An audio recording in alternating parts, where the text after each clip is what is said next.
conocer la UAPO y a tener un evento aquí para que haya más intercambio entre el Instituto de Matemáticas y la universidad, y que bueno, también los jóvenes que vienen de la Universidad del Istmo, que podamos estar aquí todos compartiendo nuestro interés por estos temas y tratando de aprender algo de la gente que vino para dar los cursos, y también los de posgrado, los estudiantes de posgrado que puedan también tener un poco más de comunicación entre ellos.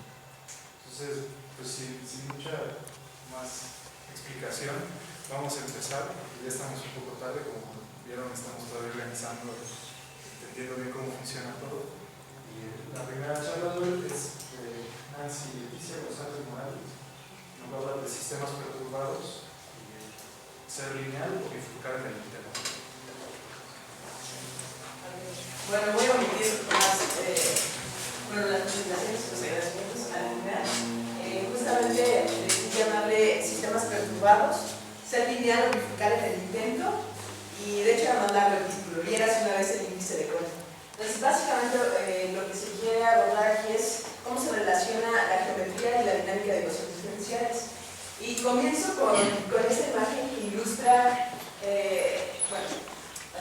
en matemáticas a menudo surge la pregunta, o nos atacan con la pregunta de si la teoría se puede aplicar o no al mundo real.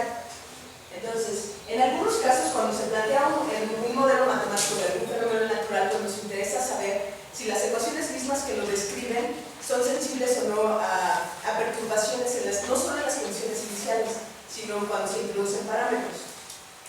Y bueno, aquí, como dije, empiezo con una imagen ilustrativa. No se alcanza a ver, pero en esta parte, en la primera fila, lo que se tiene son grabaciones extracelulares de neuronas. Se está midiendo el potencial de membrana y en la línea horizontal se tiene el tiempo. La pregunta es ¿cómo se puede determinar o qué sistema dinámico asociado a una neurona corresponde con cada una de estas grabaciones? En el primer caso, se aplica un estímulo, una corriente, se produce un potencial sináptico, pero no alcanza a ver una respuesta de la neurona. En ese caso, el sistema dinámico asociado es un punto de equilibrio estable, básicamente. En el segundo caso, es el caso excitable, cuando se aplica un estímulo A, no se produce nada, un estímulo B, se produce un spike o un pico, y en ese caso, lo que se tiene también es un punto singular estable también. En este caso hay una solución que se va un poquito más lejos, pero de todas maneras llega también al punto de equilibrio. El tercer caso es una respuesta periódica. Ahí, el estímulo produce más respuestas, más spikes, y en ese caso se tiene el sistema dinámico asociado tiene una órbita periódica. Ahora, la siguiente pregunta es, ¿qué pasa? Bueno, ¿cómo se interpretan estos estímulos en las ecuaciones diferenciales? Introduciendo parámetros. Entonces, una pregunta. ¿Sí? ¿Qué es el potencial de membrana? Ok. Ahorita voy a final. Pues básicamente el potencial de membrana es el cambio del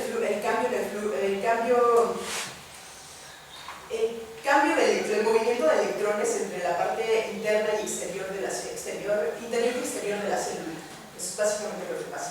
Se me da tiempo al final llego a ese caso, ¿sí? Bueno, hay una función y eso de cómo se puede diferenciar. No, es el diferencial de potencial de la corriente eléctrica. Con una pila. Ajá, básicamente con una pila. Y pues de hecho, antes que llegue al final, si quieren, para que la primera parte es, la motivación es la biológica. O sea, yo quiero estudiar sistemas dinámicos en neurociencias. Entonces, pues primero voy con la parte matemática y si da tiempo al final checamos lo biológico. Bueno, ahora, yo le puse ser lineal o bifurcar en el intento, porque vamos a comenzar con ecuaciones no lineales, pero que sí comienzan con una parte lineal, más términos de orden superior, con x en r. Estas son las ecuaciones básicamente con las que vamos a comenzar. Y pues como no sabemos resolver una ecuación explícitamente, pues la forma de entenderla es tratar de llevarla a una forma más simple. Aquí ahorita regreso a la ecuación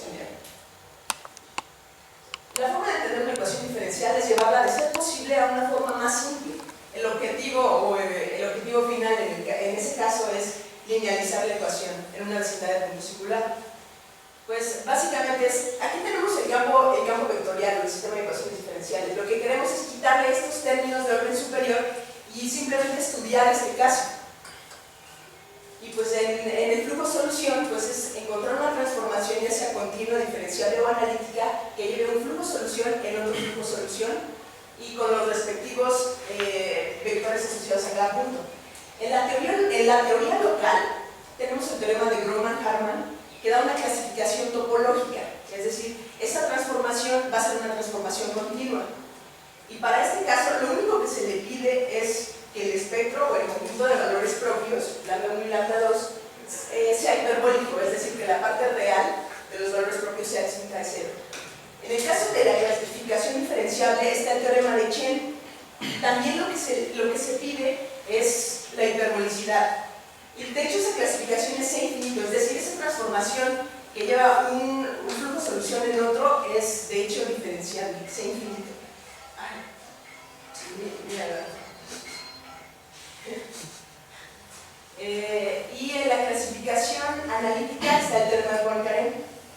Aquí lo que se le pide es una condición más, la no resonancia, que en el caso de R2, para fijar ideas, es básicamente que el cociente de los valores propios no sea un racional, más algo, y ese algo es el dominio de Poincaré. O sea, en principio este es un panorama bastante amplio, no me quiero meter mucho en esos detalles, para que se tenga la idea de cómo conectar los sistemas dinámicos, neurociencias y bifurcaciones. Bueno, pues ahora, los escenarios de una perturbación. ¿Se acuerdan que en el primer caso aparece un ciclo límite asociado a un potencial de membrana? Pero ¿cómo se obtienen esos ciclos límite? En biología es muy importante encontrarlos, porque eso habla de que hay una coexistencia de depredadores y presas, por ejemplo, o en el caso de las neuronas, que se tiene un comportamiento, que se repite el comportamiento. Ahora, si consideramos el caso en R2, un punto singular de tipo silla, es decir, uno de los valores propios negativo y otro positivo, introducimos parámetros. Si para el parámetro epsilon igual a 0 se tiene un punto singular silla que tiene una órbita homoclínica, la pregunta es, ¿qué pasa si ese parámetro se modifica, si ese parámetro se perturba? Pues bueno, hay un teorema, el teorema de Leontovich, el que voy a mencionar en la siguiente diapositiva, pero básicamente dice, bueno, si para una perturbación, dependiendo de la suma de los valores propios, si es negativo o positivo, aparece un único ciclo límite, y además ese ciclo límite es Lyapunov y estructuralmente estable. ¿Y qué quiero decir con esto? Ese nuevo ciclo límite que aparece, si vuelven a perturbar esa ecuación, ese ciclo límite no se va a romper, ¿sí? como sucedió con la órbita homoclínica del cual partió. Y bueno, este es el otro caso, si la suma de los valores propios es positivo, el ciclo límite que aparece es inestable en ese caso. ¿Sí? Bueno, ahí está el teorema de Alejandro Leontovich, que como dije, básicamente se pide la no resonancia, el cociente de los valores propios que no sea racional. Si se perturba, solo puede ser creado un único ciclo límite de la perturbación de una curva homoclínica correspondiente. Bueno, como dije, la idea es cazar límites y cómo usar la teoría local, porque si se dan cuenta, la teoría local, cuando hablamos de puntos singulares, nos referimos a una vecindad de puntos singular. Y podemos decir, sí, este sí es un punto silla, pero ¿qué hay un poquito más allá? También por eso es que me interesan las bifurcaciones no locales, no en el sentido global, sino un poco más amplio, como el de una curva homogénea. En este caso, lo que se hace es, pues básicamente, hacer una descomposición de lo que sería un mapeo, considerar una transversal, y un mapeo que se llama el mapeo de Poincaré, que se descompone la parte singular y la parte regular. La parte regular no tiene mayor problema porque tenemos la dependencia continua con respecto a las condiciones iniciales. Pero en el caso de la parte singular, lo que se tiene es, vamos a usar ahí la teoría local. Básicamente, la idea de la teoría local es, bueno, cuando se introducen parámetros, no solo esta ecuación, porque tenemos una ecuación, esta es una sola ecuación, pero la pregunta es, bueno, cuando introducimos parámetros, ¿esto sigue siendo una ecuación? Ya introdujimos este parámetro, con epsilon también puede ser en Rn, de hecho. Esta es parte lineal. Pues esto ya no es una ecuación, esto vamos a llamarle una familia de ecuaciones. Bueno, pues lo sorprendente de la teoría local es que tenemos resultados para linealizar esta ecuación, condiciones necesarias y suficientes. Pero para una familia, resulta que también hay un resultado, que es una prueba la dio Yashenko y Jacobenko en el 91, que dice, bueno, si el espectro, o sea, si los valores propios asociados, aquí lo voy a poner, o sea, lambda 1 hasta lambda n, si estamos en Rn, si los valores propios de la matriz de linealización con el parámetro epsilon igual a 0 es un conjunto no resonante, es un conjunto de valores propios distintos, no resonante, esta familia completa. Es que lo dijeron rápido. En el caso de R2, no resonancia.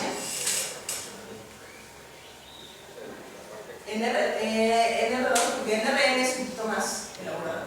Es que el conjunto, el cociente no está en los resonantes. También si da tiempo al final digo por qué. ¿Se acuerdan que dije que la idea de simplificar una ecuación es llevar el flujo mediante una transformación a otro flujo? Esa transformación hay que encontrar los coeficientes y se puede con formas normales formales.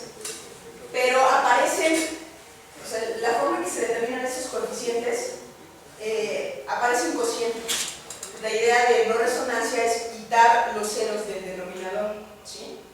Y pues básicamente usar esa teoría ahorita pues permite dar explícitamente quién es esta transformación, y pues esa transformación se determina por este cambio de coordenadas. Pues ahora se cambia el problema de encontrar un ciclo límite a encontrar el punto fijo de esta transformación.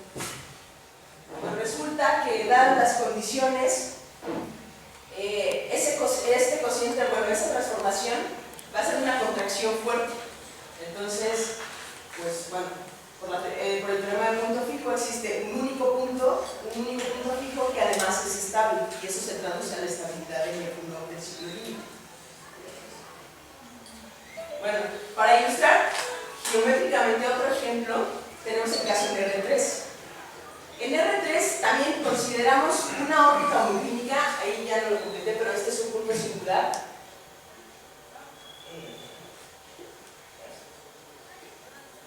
Este es un punto singular, es un nodo atractor en este plano y es repulsor en la dirección Z.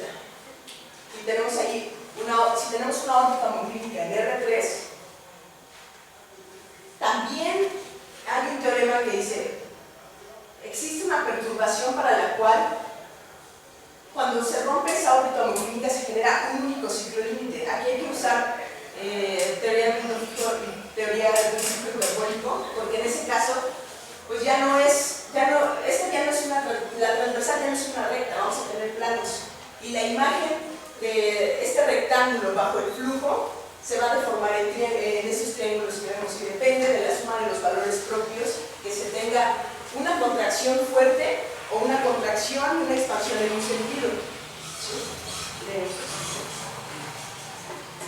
Básicamente aquí lo que se ilustra es cómo se modifican los dominios. En el caso de una contracción fuerte, cuando la imagen del rectángulo se va en un triángulo que queda dentro del mismo rectángulo, básicamente se aplica el teorema del punto fijo nuevamente, porque se tiene una contracción fuerte. Pero en el caso de que el triángulo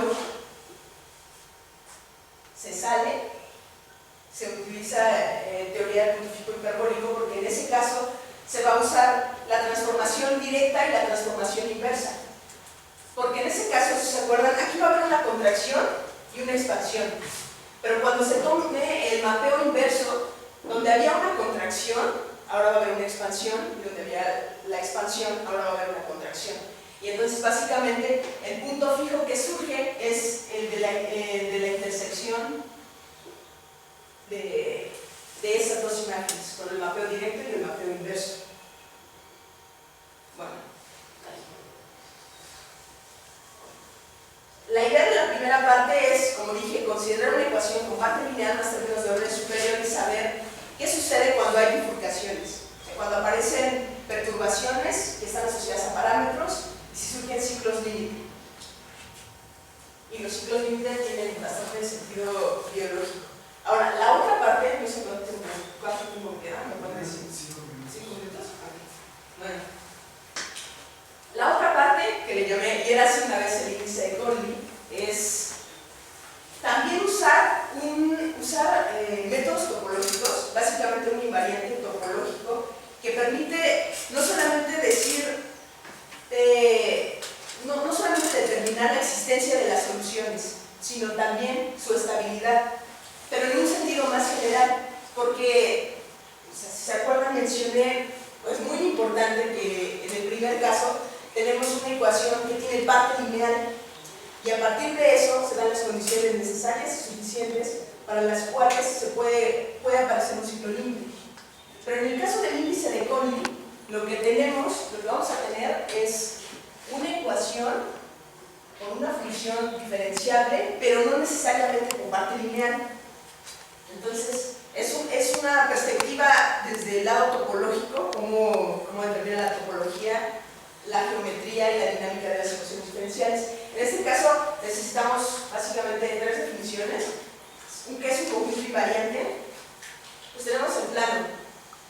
Bueno, para fijar ideas siempre, digamos que aquí tenemos un conjunto y pues decimos que es invariante si cada vez que toman una condición inicial en este conjunto y se mueve a través del flujo, cae dentro de este mismo conjunto, por ejemplo, el ciclo límite. La siguiente. Antes de esto. Okay. Bueno, la otra definición es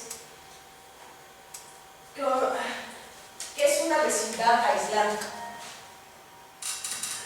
En el primer caso, siempre hago la comparación, porque en el primer caso nos interesa mucho saber quiénes son los puntos singulares, quiénes son los puntos de equilibrio, las soluciones de equilibrio. En este caso, pues en principio, si queremos conocer la existencia, no sabemos qué es lo que está es como una caja de Pandora, no sabemos qué hay adentro. Entonces, la idea del índice de Conley es decir, bueno, o sea, está una ecuación definida en el plano. Nosotros vamos a aventar básicamente un parche topológico, y nos vamos a fijar cómo es el flujo en la frontera nada más. Bueno, en este caso, esta es la caja.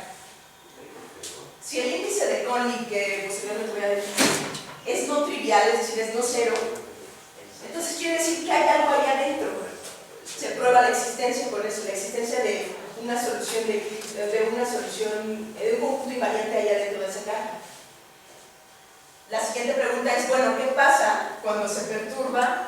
¿Cómo cambia esa solución que atrapamos ahí? En este caso, como dije una vecindad aislante es un conjunto compacto que contiene, bueno, es un conjunto compacto para el cual los puntos en la frontera o salen o entran. ¿Un minuto? Ok. Bueno, ¿le pasas? Bueno, para definir el índice de Conley básicamente se requiere de homotopía, es decir, de encontrar cuáles son las clases que, deformando continuamente, caen en la misma caja. ¿Le puedes poner? Y pues el índice de Conley se define como la clase de equivalencia de la cajita, módulo, los puntos en la frontera por los cuales se escapa el flujo. Pues ya nada más para concluir, ¿le puedes pasar? Ahí hay algunos cosas, ¿ok? Más, por favor, más. Ok, antes. Pues las aplicaciones ya, resumen es, pues si N y N tilde son vecindades aislantes tales que los conjuntos invariantes coinciden, entonces los índices de Conley respectivos son el mismo. O sea, pues se puede hablar de que las soluciones que se encuentran cuando se modifican con parámetros están relacionadas por continuación. El siguiente es, si N es una vecindad aislante para un conjunto invariante aislado S y el índice de Conley es no trivial, entonces lo que atrapó esa cajita es no vacío, hay una solución ahí adentro. Y pues el tercer punto es, si N es una vecindad aislante para una familia de funciones continuas, su índice de Colli coincide cuando hay deformaciones dentro de esa misma familia. Y pues bueno, este índice de Colli también se utiliza para probar la existencia de ciclos límite en las ecuaciones de Fischer-Nagumo, que son una simplificación de las ecuaciones de Hodgkin y Huxley, las cuales modelan el cambio del potencial de membrana de las neuronas. Y bueno, ya básicamente, pues concluyo así.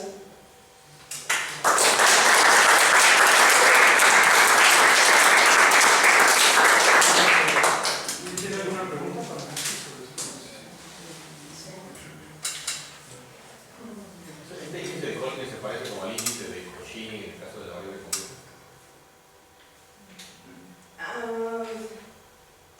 Pues no sé, no, de hecho es una generalización del índice de Morse. Es que el índice de Colli que he estado tratando es el caso real. O sea, supongo que también debe haber el análogo para la parte de Morse.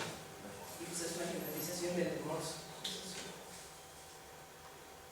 Bueno, si nadie tiene ninguna otra pregunta, le agradecemos a Nancy.